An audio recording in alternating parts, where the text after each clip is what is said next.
Minsan, pag may tinatapos siyang trabaho, wala siya sa mood makipag-usap sa ibang tao. Nagulat na lang siya nang tapakin siya ni Enzo sa balikat. Napatingin siya sa mga ito. Nakatayo na si Richmond. Sa Enzo naman ay hawak na ang coat. Alexandra, tara na kumain. Tumawag na ako sa cafeteria na doon tayo kakain. Busy ka masyado sa ginagawa mo. Anang lalaki sa kanya. Oo, sige. Inayos ni Alexandra ang sarili. Inilagay ang cellphone sa kanyang bulsa, saka sumama palabas sa dalawa. Inilak nila ang pinto bago tuluyang umalis. Dinaanan na nila si Bianca sa department nito. Maluwang ang ngiti ng babae pagkakita sa kanila. Kanina pa ako nagugutom. Akala ko hindi na kayo bababa. Wika ni Bianca.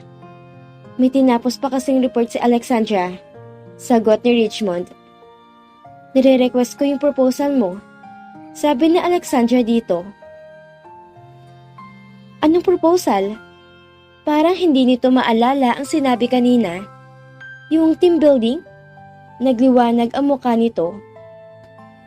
Talaga? Maganda yan. Kailangan ng ibang employees na ma-relax, hindi ba? I-check ko muna kung kailan pwede. Saka pupunta ako ng Baguio para maayos ang lugar.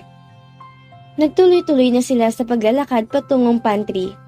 Tinitingnan ni Alexandra ang kasamang babae. Nawiwirduhan talaga siya sa inaarte nito. Parang may kakaiba dito. Pati ang aura ng mukha nito ay kakaiba. Ngayon lang siya kinabahan ng ganito. Mukhang may pinaplano tong hindi maganda. All set ng pagpunta nilang Baguio, nakapag-file na sa Alexandra ng leave. Umalis naman ang asawa niya para i-check ang ibang warehouse. Hindi niya inaasahang pupuntahan siya ni Bianca ng araw na yon. Totoo bang pupunta ka ng Baguio? Maarting tanong nito sa kanya. Bukas ng tanghali, bakit? Hindi na ni Alexandra tinapunan pa ng tingin ang babaeng yon. Ibili mo naman ako ng strawberry jam. Malambing niya sabi ni Bianca sa kanya. Nitong mga nakaraang araw, parang may kakaiba sa babaeng ito. Hindi ako mamamasyal doon. Sige na naman. Hindi mo naman ako isasama doon. Sa team building. Pwede ka na doon. Sige na, please naman Alexandra. Favorite din kasi ng daddy ko yon. O sige, para magtigil ka. Salamat Alexandra. Sige, babalik na ako sa trabaho ko. Bye! Lumabas na ito ng opisina nila. Ano bang inaarte ng babaeng yon? Parang abnormal. Hindi ako sanay. Kinikilabutan ako. Kinuskos ni Alexandra ang kanyang mga braso. Naninindig ang balahibo niya kay Bianca. Parang hindi ito ang babaeng kilala niya na kumakapagmataas. Akala mo siya lang anak ng Diyos. Namiss niya bigla si Jancel. Kasi ang prediction at instinct nun ay laging totoo. Kailangan ko bang mag-ingat sa babaeng yon?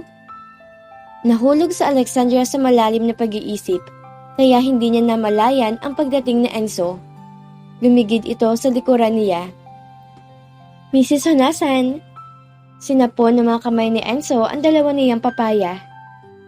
Diyos ko, Mariosep! Nasuntok na Alexandra ito sa may gilid ng labi. Aray! Hawak ng lalaki ang labing nasaktan. Honey, are you okay? Anong are you okay? Bakit mo ba kasi ako ginulat? Munti ka na mabungi sa akin. Inis na inis si Alexandra na nakatingin sa lalaki. Okay lang na mabungi ako kung ikaw ang dahilan. Ngumiti ito sa kanya. Tigilan mo nga ako ng mga hirit mo, Enzo. Saway na dito. Bakit ba? Ano bang nangyayari? Tanong ng lalaki sa kanya. Mag-relax ka nga. Para kasing may kakaiba kay Bianca. Alam mo yun? Parang may hidden agenda siya. Nag-iisip ka na naman ng masama sa kapwa. Tara? Aya ni Enzo sa kanya. Saan? Nangunot ang noo ni Alexandra. Sa penthouse. Nagpadala ako ng kama doon. Itry natin kung matibay. Paanong itry? Yuyugyugin nating dalawa para malaman natin kung matibay siya? Enzo talaga? Puro kakalokohan. Totoo, bumili ako ng kama doon para pag gusto kitang angkinin, may malapit na lugar. Che, tigilan mo ko at may mens ako ngayon. Hindi nga. Meron nga, kaya wala ako sa mood. Nagmamadali si Bianca na umuwi. Alam na niya kung kailan aalis ang babaeng kinaiinisan niya. Agad niyang hinanap ang ama pagpasok sa bahay. Daddy? Daddy! Tawag niya malakas dito. Ilang linggo na magmula noong una siyang angkinin nito. Simula noon, halos araw-arawin na siya ng tatay niya. Kaya hindi na siya makalabas ng bahay. Nagkamens lang siya ng ilang araw, kaya nahinto iyon. Kakatapos lang ng buwan ng dalaw niya kahapon. Daddy! Tawag ni Bianca na malakas dito. Pumasok siya sa kwarto nito. Bukas ang shower ng banyo, kaya marahil ay naroroon ito. Pumunta muna siya sa kwarto niya upang mag-half bath at magbihis. Naglo-lotion siya nang pumasok ang tatay niya. Kararating ko lang po. Aalis sa Alexandria bukas. Pupunta siyang Baguio. Mga anong oras? Patanghali daw. Wait lang. Kinuha nito ang cellphone at nag-dial. Hello? Oo. Yung pinapatumba ko sa inyo, bantayan nyo na bukas. Sabi nito sa kausap. Anak, sasakyan nyo ang gamit? Sa daddy niya. Kasama niya ng mga yun bukas. Oh, pakinig mo sinabi ng baby ko? Bukas ha? O sige, dadagdagan ko ang bayad sa'yo. Saka enough nito ang tawag na iyon. Hinubaran si Bianca ng daddy niya, saka hinalikan. Sigurado bukas ng gabi, wala nang babaeng kinaiinisan mo. Ha? Akala mo Alexandra ha? Patay ka bukas. Saka si Bianca tumawang mag-isa dahil sa isipin niyang iyon. Nilalagnat si Bianca na magising ng umagang iyon. Napagod ata siya sa mga gawain sa opisina. Sa bagay, noong isang araw pa siya sinisipon. Masakit ang kanyang lalamunan. Pumasok sa Malena sa kwarto nila ng asawa niya. Nakahiga pa rin sa Enzo sa tabi niya. 5:00 pa lang ng umaga. Gumising na kayo. Lumapit si Malena sa kanya. Ang init mo ah. Hinawakan siya nito. Nilalagnat ka? Oo, kagabi pa. Medyo malat pa nga ang kanyang tinig. Enzo! Enzo! Niyugyug nitong asawang nahihimbing. Malenang, aga-aga pa. Reklamo na Enzo. Hoy, nilalagnat tong asawa mo. Hindi mo ba iniintindi? Nilalagnat. Waring nagulat pa to sa sinabi ni Malena. Oo nga, mataas ang lagnat mo. Hinipo ni Enzo ang noo at leeg ni Alexandra. Nakaschedule tayo sa farm ngayon. Napahinga na malalim si Malena. Hindi ka pwedeng sumama kung ganyan ang kalagayan mo.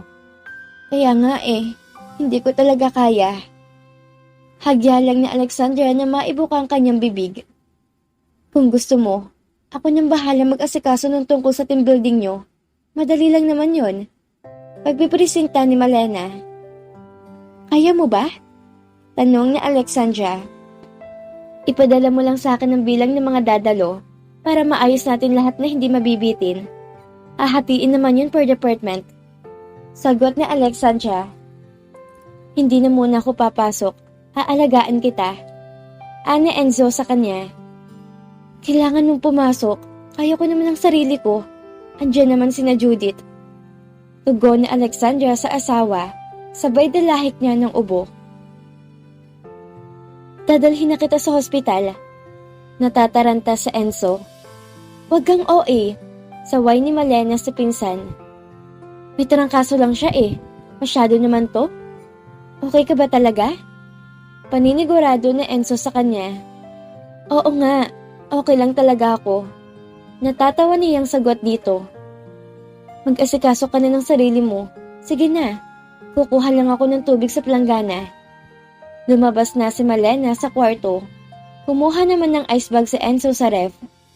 Ilagay mo muna to sa ulo mo habang wala pa si Malena. Marites yun. Baka mamaya kasama na nun dito ang lahat ng kasama natin sa bahay. Bago ito tuluyang pumunta sa banyo. Hindi nga nagkamali ang lalaki sa prediksyon.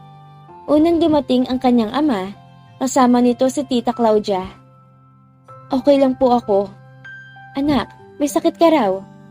Hinipo ng tatay niya ang kanyang leeg. Oo nga, Iniginaw ka ba? Gusto mo iha, wag mo na tayong tumuloy ngayon? Tanong ni Tita Claudia. Ma, si Malena may dalang plangganang may tubig. Nag-usap na kami ni Alexandra. Ako mag-aasikaso ng team building nila. Oo nga naman, Claudia. Ready na tong bunso natin tapos ikakansel natin? Okay lang ba sa'yo, anak? Inakbayan ng tatay niya si Malena. Ay, hindi na akong bunso mo, Papa? Tanong ni Alexandra sa ama. Ikaw ang aking panganay. Niyakap siya ng kanyang tita Claudia. Alam na Alexandra sa sariling hindi kaplastikan ang pinapakita nito sa kanya. Mabait talaga to noon pa. Naranasan din niya ang mapalo nito noong bata pa siya. Hindi siya itinuring na iba ni Tita Claudia. So, pipungutin mo rin mas si Alexandra? Tanong ni Malena. At bakit ko naman gagawin yun? Hindi naman siya pilya gaya mo. Biro ni Tita Claudia sa anak. Tito, ipagtanggol niyo ako. Humihingi ito ng tulong sa tatay niya. Pinandilatan to ni Tita Claudia. Naku bunso, baka pati ako pingutin ng mama mo. Natawa silang lahat sa sagot ng ama. Pumasok naman ang mga biyanan niya saka si Lolo. Kinamusta siya ng mga ito. Okay naman po. Nahihilo lang po ako at inuubo. Paano gagawin team building? Tanong ni Telma. Ako na po titang bahala doon.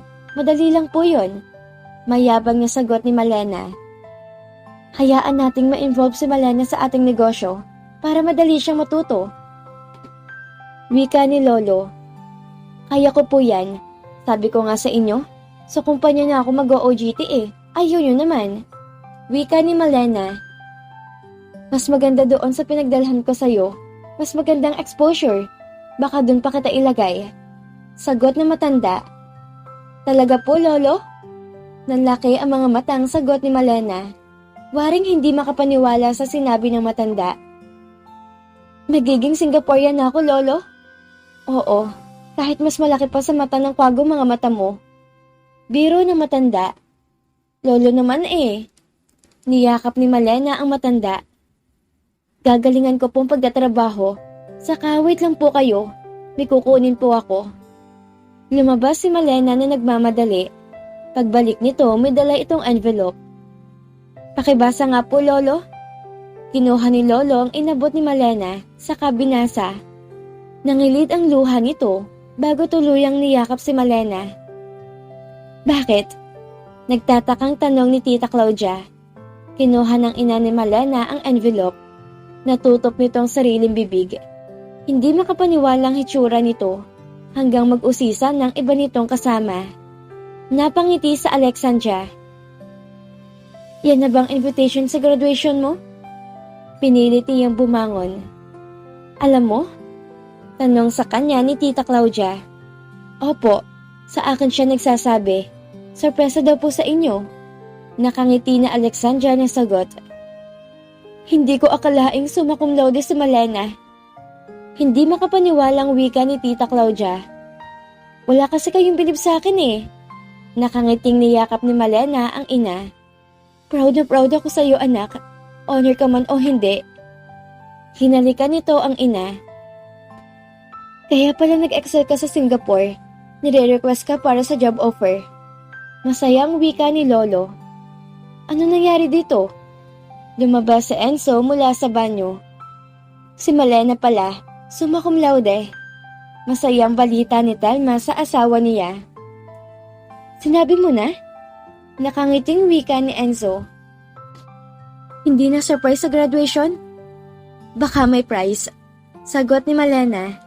Kaya kailangan matuloy tayo sa Baguio. Sabi naman ng kanyang papa. Siyempre naman, dapat lang. Baka hindi ko na ulit makita dahil madidistino ako sa malayong lugar. Mayabang pang sabi ni Malena sa kanila. Hala, sige na. Magsibaba na tayo. Hayaan na natin magpahinga sa Alexandra para mabilis siyang gumaling. Pagtataboy ni Lolo sa lahat ng naroroon. Pupunasan ko lang po Lolo ng towel sa Alexandra para mas mabilis mong bumaba ang lagnat niya. Paalam ni Malena. Mabuti pa nga. O iha, magpagaling ka lang ha? Buti at narito kayo sa bahay. Kung nasa kondo kayo, baka wala mag-alaga sa'yo. Lolo naman, ano naman palagay niyo sa akin? Hindi ko kayang alagaan ng asawa ko? Napakamot sa ulo si Enzo sa tinura ng lolo niya. Kagabi pa may sakit ang asawa mo. Hindi mo alam? Paano kung hindi kayo pinasok ni Malena dito? Eh di hindi namin malalamang may sakit sa Alexandra? Pinagsabihan to ni Lolo. Tulog kasi ng tulog? Si Lolo talaga? Napakamot sa ulo si Enzo pagtalikod na matanda. Bakit ka kasi narito na maaga? Tanong nito kay Malena. Paki mo, sabay irap nito sa lalaki. Alexandra, pwede bang mahiram ng mga jacket? Kasi nagre-request ako kay mama na kahit 5 days man lang. Total, hindi ka naman sasama, hindi ba? Oo na. Sabi ko na nga ba may kailangan ka sa akin? Kumuha ka dyan sa closet ko. Sagot na Alexandra dito. Yes. Iniwan siya ni Malena. Akala ko ba pupunasan mo ako ng towel? Mamaya na. Maghahanap pa ako ng outfit. Malena talaga? Sita na Enzo dito. Pasaway ka rin. Kailangan ko kasing umaura doon. Magaling kasi sa fashion sa Alexandra. Malamang, marami siya magagandang damit. Hayaan mo na. Mapasaya man lang natin uli siya. Naiilang na awat ni Alexandra sa asawa. Masaya nilang pinanood si Malena. Pantay ang yakap nito sa kanya kapag pumapayag siyang kunin nito ang mga nagugustuhan nitong damit. Hindi man lang pumasok sa isipan nila na iyon ang huling saya na makikita nila to. Isang masamang trahedya ang darating na babago sa takbo ng buhay nila. Pinanood pa ni Alexandra ang pag-alis ng sasakyan mula sa bintana. Kita niya ang ngiti sa labi ng mga ito. Apat sana kaming pupuntang Baguio, pero uuwi rin sana agad bukas. Pero ngayon, makakapamasyal at makakapahinga talaga si Malena. Sabi ni Alexandra sa sarili. Nahiga na lang siya ulit para magpahinga. 10:00 pa lang ng umaga, gumaan ng konti ang pakiramdam niya nang mahilot siya ni Malena. Sa Enzo naman ay maraming meeting, kaya hindi na niya aasahang mag-message pa ito. Hindi sa Alexandra sanay na lagi nagpapahinga, pero kailangan. Nagbumuni-muni siya ng 30 minuto bago tuluyang bumaba ang talukap ng kanyang mga mata. Ang panaginip na dumalaw sa kanya ay hindi niya mawari. Kung masaya o hindi. Magkakasama sila ng tatay niya saka ang mag-inang tita Claudia at Malena. Masaya ang mukha ng mga ito na nakangiti sa kanya. Bakit kayo nakaputi? Ako nakaasul. Tanong niya sa mga ito. Ginitian siya ng 3, saka tinalikuran. Tinawag niya ang ama at huminto naman to saglit. Hinintay ang paglapit niya. Sasama ako. Hindi pwede anak. Bawal ka pa sa pupuntahan namin. Malayo ang pupuntahan namin. Tugon ng papa niya. Paanong bawal? Kasama niyo si Malena tapos ako bawal? Parang may selos na gumuhit sa kanyang puso. Ate? Tawag ni Malena sa kanya saka siya niyakap nito. Mamimiss mo ba ako? Oo naman. Teka, ano bang nangyayari? Gulong-gulo na sa Alexandra. Kung magpaalam kayo, parang hindi na kayo babalik. Mag-ingat ka, Alexandra. Wika ni Tita Claudia. Niyakap din siya nito na mahigpit. Mahal na mahal kita, anak. Ani ng kanyang ama sa kanya. Mag-ingat ka palagi. Papa, Tita, Malena. Kumaway ang mga ito papalayo sa kanya. Hinahabol niya ang mga ito, ngunit hindi niya maabutan. Parang lumilipad sa hangin ng 3. Itinaas ni Alexandra ang kamay. Hindi niya talaga maabot ang mga kasama. Biglang parang may sumabog sa kanyang utak. Nagdilim ang lahat at wala siyang makita kahit ano. Black na black ang paligid. Tinawag niya ang pangalan ng mga ito. Walang sumasagot ni isa man. Binalot siya ng lungkot at takot. Nalulungkot siya dahil iniwan siya ng mga ito. At natatakot siya dahil baka hindi na nila siya balikan. Naramdaman niya ang kamay ng asawa niyang humawak sa kanyang kamay. Alexandra, mahal ko. Anito habang nakatingin sa kanyang malamlam na mga mata. Huwag mo akong iiwan. Sasama ko kina Papa. Tugon niya sa asawa. Please, nandito pa naman ako. Sa akin ka na lang. Nawala na rin ang kanyang asawa. Mag-isa na lang siya. Paano na siya? Wala na magmamahal sa kanya? At dito na po nagtatapos ang kabanata ng ating kwento. At sana'y muli niyo po akong samahan sa mga susunod pang kabanata. Maraming salamat po. Keep safe everyone!